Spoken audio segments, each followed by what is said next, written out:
So our theme for this month is the joy of kindness and sacred service. Last week we talked about kindness. And normally I would do a check-in about that, but we have a lot going on in the service today. So the end of this month, the last Sunday in September, I want to check in with you. So I at least want to see hands. How many of you spent time giving yourself kindness this week? Oh, good. Nice. How did it feel? Well, no, we'll check in on Sunday. I like to want to know. And then did you read stories or hear stories about people doing kind things? Did people take time to do that this week? Great. And then did you also have an opportunity to give a little bit of kindness this week? Love that. Yes. All right. Well, we're going to be checking in at the end of September. Today we're talking about sacred service. Service to me is a little bit different than kindness. As I was reading a lot of these stories about kindness, it's like an event, and it opens your heart immediately. It's really emotional. Service is a little bit different because it's constant. It's happening. It doesn't happen just at one moment. It's something we're showing up and doing on a regular basis, so it becomes a way of life. I'm thinking about, in fact, I didn't even realize it till this morning as I was being with the talk, that today is the second Sunday in September. This is our 4th year anniversary from when we started. Yeah. And that was just very spontaneous. Hey, Jack, they're renting a space on 2nd Street. You want to do services? Sure. He comes with a microphone and a guitar, so that's great. And then a year later, so it happened, we'd started services at 2nd Sunday of September 2013, and the next year was summer, and a few of us were at one of Jack's gigs, and it was Jeff Fisher and Beth Stiles came over, and they said, we've been talking, we kind of think that we need a board of trustees. And so grateful that they said that. And so when you say something, you also get to step into it. So Beth became our president of our board of trustees. Yes. Jeff can't be here today. He's in Tennessee. He's our treasurer. And but we gathered a group of people who got this service, this community going. And we wouldn't be here today. We would have just sort of fizzled out if they hadn't come in and given so much time. I can't even tell you how much time our board members have given to this community and energy to get the structures. We just become a nonprofit, all the paperwork that needed to be done. There was so much and continues to be done, just building the basic structures of creating a spiritual community. And just that every day, every week, every month, consistency of showing up and giving yourself to something that is beyond just your own personal world is amazing and extraordinary. So I know I look around, I know so many of you live a life of service. So I know hopefully this is going to be something that just reminds you of why you give the service. As I was thinking about why I use the word sacred service, I was looking at my own journey. Well, the thing I really had to look at this week is I really didn't want to give this talk. And and what I recognize is since we've had this community for 4 years, I've never given a talk on service. And I thought, well, what is that? I talk about everything else. I don't talk much about service. Why don't I do that? So I had to look at my resistance. So I'm going to share a little bit about my own journey of service, and maybe that'll give some insight as to what my little block was, and hopefully I've overcome it. I'm overcoming it today. So I always wanted to make a difference in the world. Started off, worked in a nursing home, or volunteered when I was young. Then as I got into college, I worked in a halfway home for juvenile offenders, and that became an interest for me. I wanted to make a difference in the world, and I thought of people who had a very different lifestyle than I had growing up, very different life, and wanted to make a difference.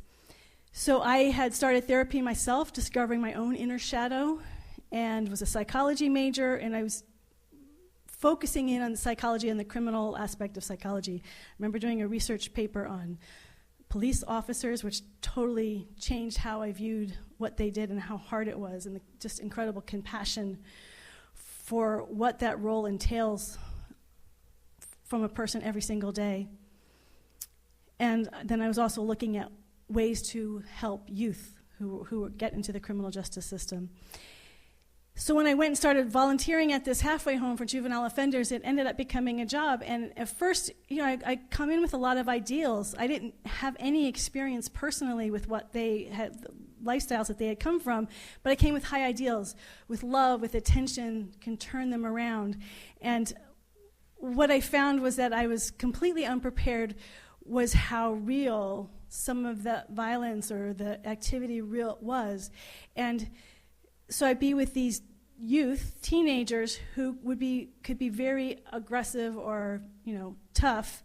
And then I would go off and meet with one of them one-on-one. And suddenly they would be like 6-year-old boys. They're just so lost and scared. And my heart, that's what I saw, so that's what my heart would go towards. But then we would go back out into the population and the anger and the violence, and I thought, I didn't know how to hold both of those, and at the same, so I'm struggling against that. I'm also, as I'm doing these papers in college, I'm recognizing the recidivism rate with youth offenders is pretty high, meaning they return to criminal, no matter. In the 60s, they started doing all these really creative programs, amazing programs that I was very excited about. And yet it was been a couple decades since they started these programs, and they weren't really having the impact and the effect that I was hoping they would. Sometimes they obviously do, but the majority of it wasn't working. And so that, the program I was working in, for instance, was only 6 months. You can't change a whole child's life in 6 months. And yet, the people who I was working with were extraordinary. I think of one man, Brother Young. I don't know his name. I can't look his name up, but he's impacted me for life. Just every single day he showed up, and the way he loved those kids, and he understood them and was tough on them, and yet they knew. They came to him for everything, and totally committed his life to be of service to this population. Was never going to receive very much money, barely making it to pay for his own family. He's never going to get any fame or any glory. But he's my hero. I've never forgotten him. He doesn't know how he's touched my life. But when we show up like that every single day to help people. But I also felt a little stuck, because I was doing therapy, and therapy worked really well for me for about 2 years, just really discovering the shadow side. And I didn't know how you stop therapy, so I just kept doing it. And I say the second 2 years was more just like, it's like you're trying to always think of, well, therapy is about looking at the problems. And so I was always looking at the problems and working with seeing the effects of juvenile offenders. And I just felt like I got to a stuck point. Like, this doesn't go anywhere. There's no actual healing. You get to understand the shadow, but where's the healing come from? And that's what actually led me deeper onto the spiritual path, that to go deeper in my own healing, I had to start opening up to a divine presence that was greater than the mind, greater than the emotion, the human self. So fast forwarding many years, many of you know, so I surrendered my life to God, living my life every day, and from there, used me, God. Started working in a psychiatric hospital, spent 4 years working in a psychiatric hospital, and absolutely loved that work. And I would say that was when I shifted from service to sacred service. I was very clear when I was working at the psychiatric hospital that I was there for God. So I had a few psychological tools. I only had a BA in psychology. I was not a psychologist, a PhD. But my main process was to see the wholeness and the perfection of everyone who I served, to see that God was in everybody. So I had to develop a simultaneous awareness of being able to see the psychological diagnoses and respond at that level, but my primary place was seeing the wholeness and the perfection. And that shifted my entire experience of service, because now I wasn't going for an end result. There were some people who benefited from me from holding that place.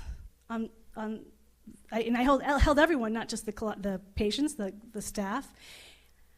And many were completely oblivious to the fact that, I did this all quietly. I never said it.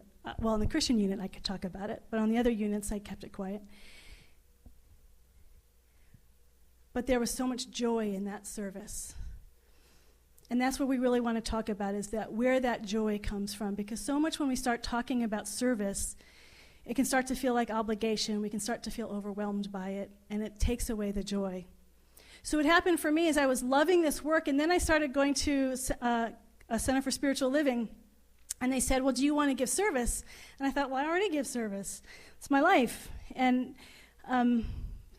got the call to ministry, moved out to Los Angeles, continued working in at UCLA Neuropsychiatric Institute, and just jumped right into service at Agape. Agape is a community like this, except for it's a mega community. thousands of people, many ministries. And when I say jump in, anyone who gives service in a community, you just say, I'm open for service, and the next thing you know, it takes over your life. So it's rarely just like a little small thing, just come 1 hour a week. So you just dive right in or pulled right in. But then we started practitioner training. So this is where I recognize, here's where the block happened for me. In practitioner training, it became a requirement to do service. So to go through every 10-week term, we had to do a certain amount of service. We had to go to the ministry, get it signed off to prove that we had done the ministry. If you wanted to sing in the choir, which the Agape choir is amazing, anyone gets in the choir. You have to audition just so she knows where you are. But you have to prove that you've done 6 months of service in the community before you can even audition. And then once you're in the choir, you have to continue to do service while you're in the choir. You have to show every month that you're giving service in the community. So suddenly, and then ministerial school, same thing. So we always had to get signed off. So suddenly this thing that I was doing so much from love, from my heart, became this obligation. And I recognized that I started to feel a little bit of a resentment around that. I'll do this. I don't want to have someone sign off that I do service. I do it for God. I don't do it to fulfill your obligation. And I recognize that's it. That's where my block about talking about service in community came. Because for me, service is something we do from the heart. We don't do it because someone tells us to do it or expect us to do it. But then I had to think about that a little bit more. Because what I will say when I was at Agape is there was an incredible community sense of service. He did create and cultivate service. And then I thought, I didn't particularly like meditation. But my first meditation teacher was Paramahansa Yogananda, and he was very serious. For anyone who's read him, he is very serious about meditation. And he doesn't waver, and he's disciplined, and you have to do it whether you like it or not. You just stand. And because he was my first teacher, that's what I needed, someone who was very strict to force me to do what I didn't want to do. The ego hardly ever wants to sit still and listen. So to create a meditation practice, I needed someone who was strict and pushed me. And then I thought, our prayer, for those of you who have learned the affirmative prayer way that we pray, that did not come naturally. I didn't like it. If I had not been asked to do that day after day, week after week, year after year, it never would have become a part of me. The only way I prayed at that point was conversationally, which I love, talking to the divine, listening. If someone needed help, just help them, God. And that's beautiful. I still pray that way. But we have this whole other way of affirmative prayer that we teach, but it wasn't natural. So I needed someone to sort of make that ingrained. So I was thinking about that with service, that for me, service was something that came naturally, but I can also see, there's a little of a push sometimes. It's good to do service, but the push is not, what I didn't understand was his push. He says the pain pushes until the vision pulls. The push was not for the benefit of Agape or the spiritual community. It was for the benefit of the people, that when we give service, our hearts start to open. We start to feel, we discover things in ourselves we would never discover any other way. We feel a generosity of heart that feels so good, that feels so loving to connect with other people. We start tapping into our eternal nature. It is not an accident that when we ask for volunteers, it's the people who are already volunteering are the first ones to volunteer because they already are on fire with the joy of giving. That in fact, sometimes we need to push ourselves a little bit to do service because we're pushing past our ego boundaries, our comfort zones of where the people I want to take care of, the people that matter to me. That's what's amazing about what's happening with these hurricanes. Our people are leaving their states. It's not their families they're going to help. It's other people's families. It's other people's communities. It's extraordinary when we reach out beyond our own world and say, I care about you. That's when we start living our oneness. Oneness can be just a theory. Stepping out in service is where we start to actually embody it and practice it.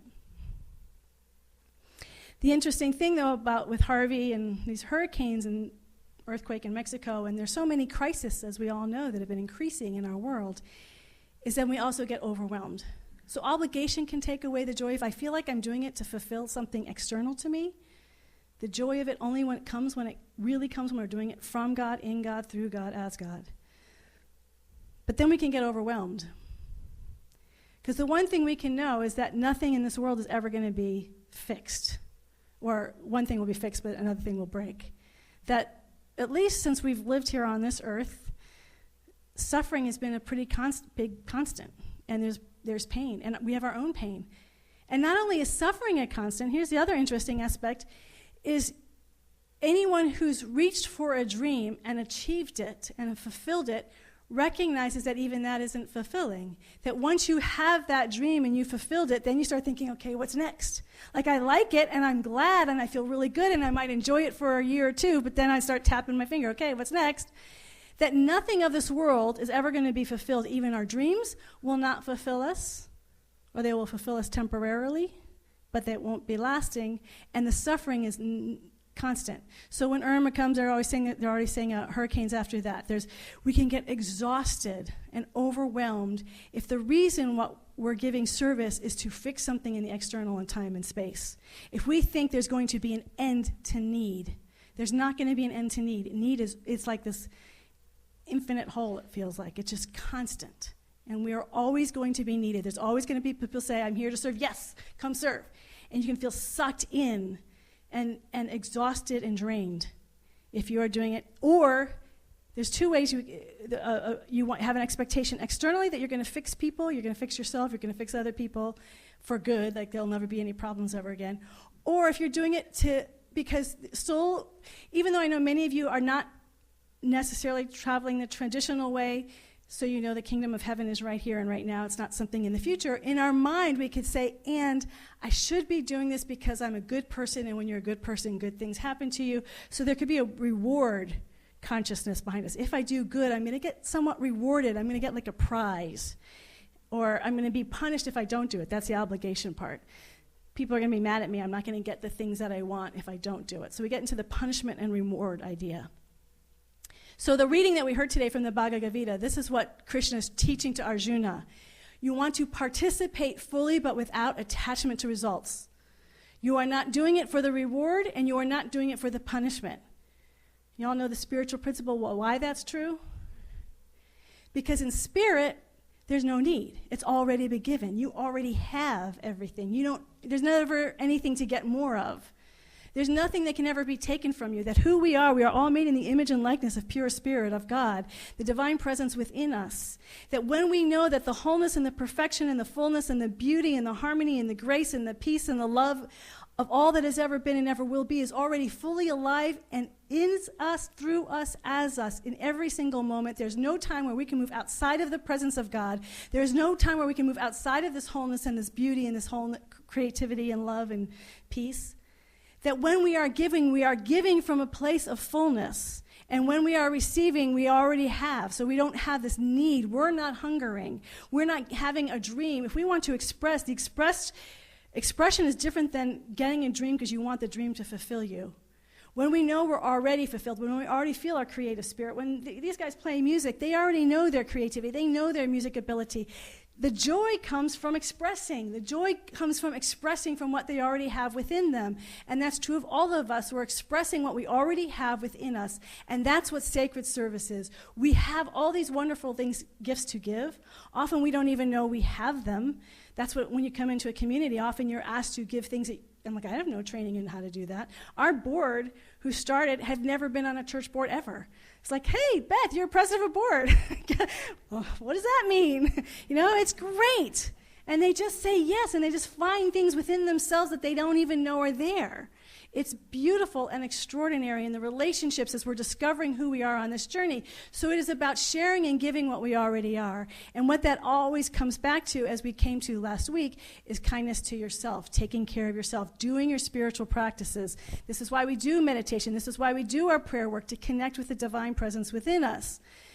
Because that's the place where the feeding comes from. The feeding does not come from getting from anything out there or anything in the future or fixing anything or feeling so great because now they're better than they were yesterday. That will feel good, but then the next thing you know, another problem will pop up over here. So if that's where you're getting your juice, you're going to get exhausted. You're going to get drained.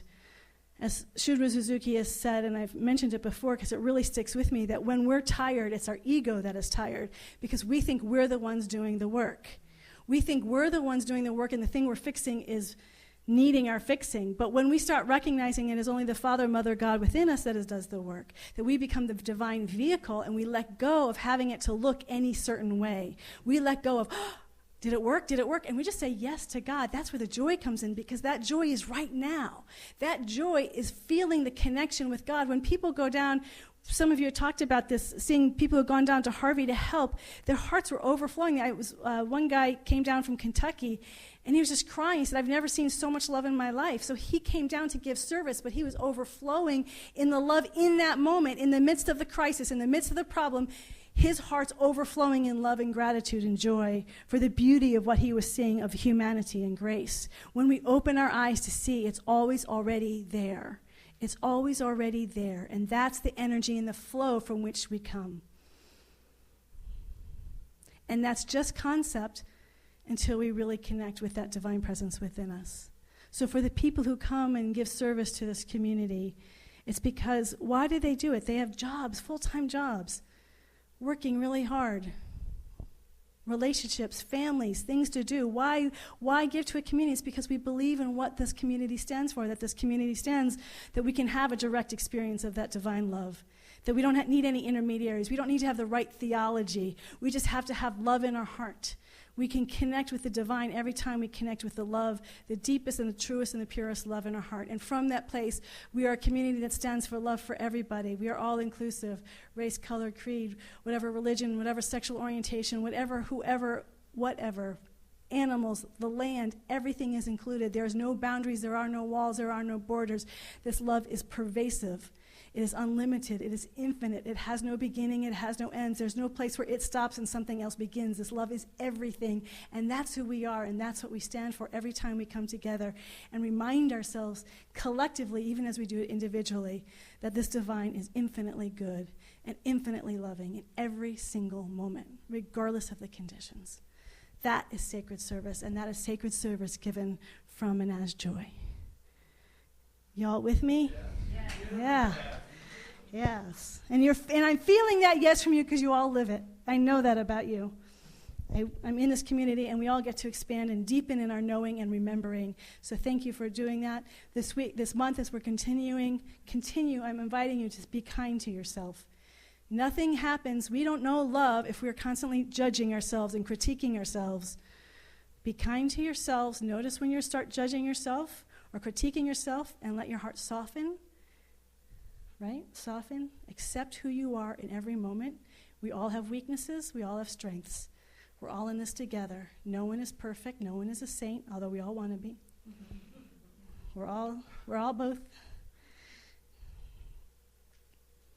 Kindness to ourselves, kindness to one another, and it becomes a way of life. Service, living in, through, and as this incredible love beyond anything we could ever humanly imagine. It's a way of life. This is what we're choosing to be and remember this entire month. Thank you for joining me on this wonderful journey. Like I said, the last Sunday of this month, we'll be sharing stories of our growth and our deepening on this journey. And are you willing to enter prayer with me now? Yeah. Let's do it.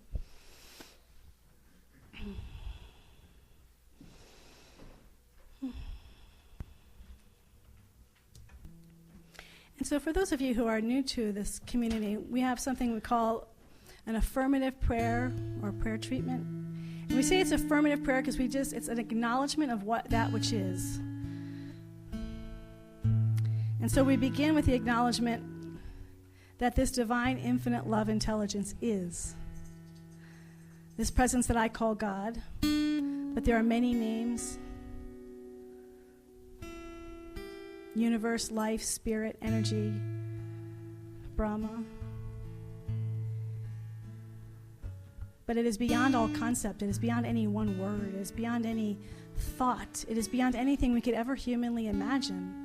Our mind can only go so far. It is in, through, and as our mind, our hearts, our bodies, our emotions. It is in, through, and as all creation, our earth, our cosmos, the billions and billions of stars and galaxies, and it is all time and space and all the dimensions of time and space, and it is beyond all of that, beyond, and beyond. It is everything and more. It transcends and includes all life in every single moment. Every breath is filled with this always already enlightened self.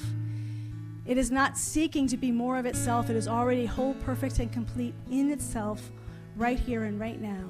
And as we are made in the image and likeness of the divine, infinite, eternal love intelligence, that we know this divine presence within us is whole, perfect, and complete. That there is that within us that is never missing anything, that all our needs are met. All the love of the universe is right here, right now, loving itself madly and passionately as each and every one of us, loving itself uniquely.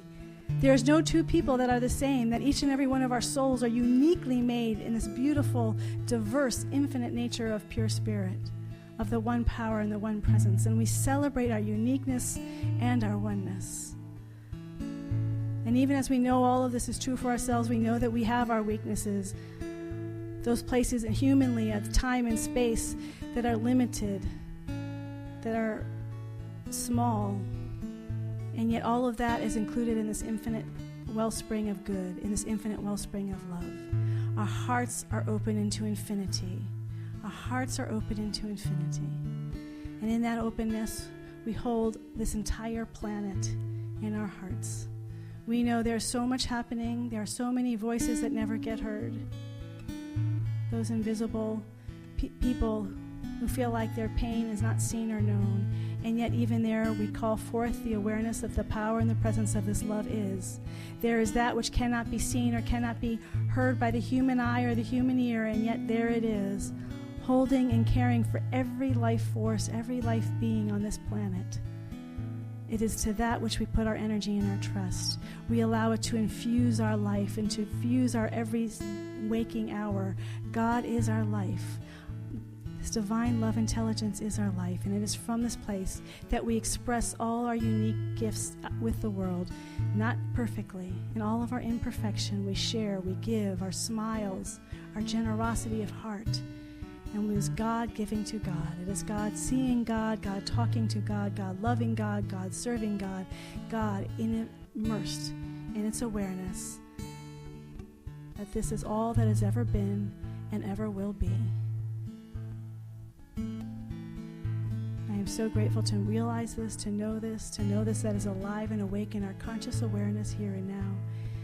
For all life on this planet, we are the place of healing and revealing the kingdom of heaven, the kingdom of love, the kingdom of peace on earth as it is in heaven. For all of us good and more than words could ever possibly say, I just say thank you, thank you, thank you, thank you, thank you, God. And deep abiding peace and everlasting joy, I release this word, I completely let it be. And I invite us all to say together, and so it is. And so it is. And so it is. Amen. Amen. Amen. And so it is.